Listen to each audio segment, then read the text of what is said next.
बिस्मिल्लाहिर्रहमानिर्रहीम। मैं उस्मान खान आपकी खिदमत में हाजिर हूं। नाजरीन, पतंगबाजों ने और ये डोर माफिया ने एक और कत्ल कर दिया, एक और नौजवान की जान ले ली।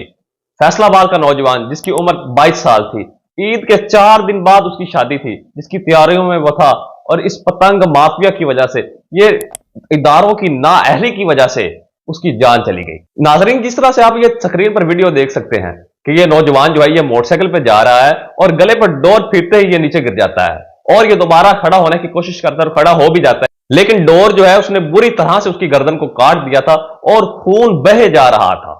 उसने खुद को बचाने की बहुत कोशिश की, लेकिन वह जामबर ना हो सका।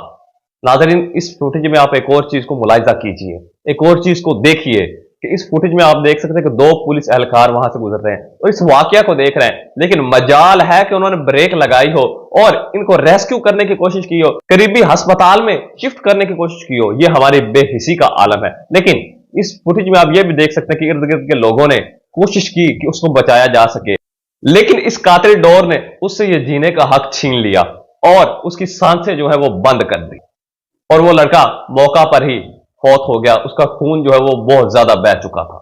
एक लम्हे के लिए तसव्वुर कीजिए, मैं उन पतंगबाजों से ये कह रहा, मैं उन माफियाज को भी कह रहा हूं जो ये पतंग बेचते हैं या डोर बेचते हैं, एक लम्हे के लिए ये तसव्वुर कीजिए कि यहां पर आपका भाई हो, आपका वालिद हो, आपका बेटा हो, तो किस तरह का आपको महसूस होगा जब आपके घर पर लाश पड़ी होगी।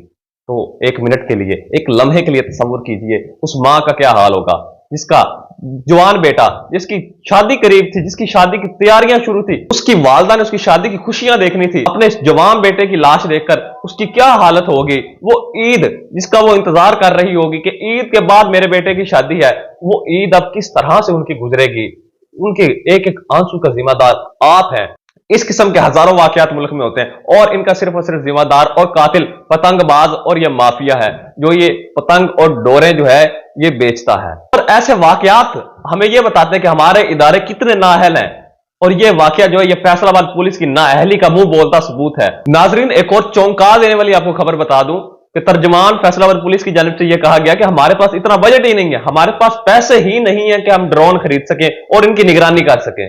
फैसलाबाद में तकरीबन 45 थाने हैं और ड्रोन की तादाद में अगर आपको बता दूं तो सिर्फ 2 ड्रोन हैं।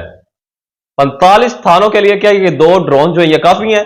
ये पुलिस की नाअहली तो है ही, इसके साथ साथ ये हमारे हुक्मरानों की भी नाअहली, हमारी हुकूमत की भी नाअहली है। तो हुकूमत पंजाब को ये चाहिए, वजीर आला पंजाब मरियम नवाज को ये चाहिए कि इस पर सख्त एक्शन ले और इदारों को इनकी जरूरी चीजें, ये ड्रोन वगैरह जो है ये भी मुहैया किए जाए ताकि इन जैसे वाकयात से, दिल हिला देने वाले वाकयात से बचा जा सके।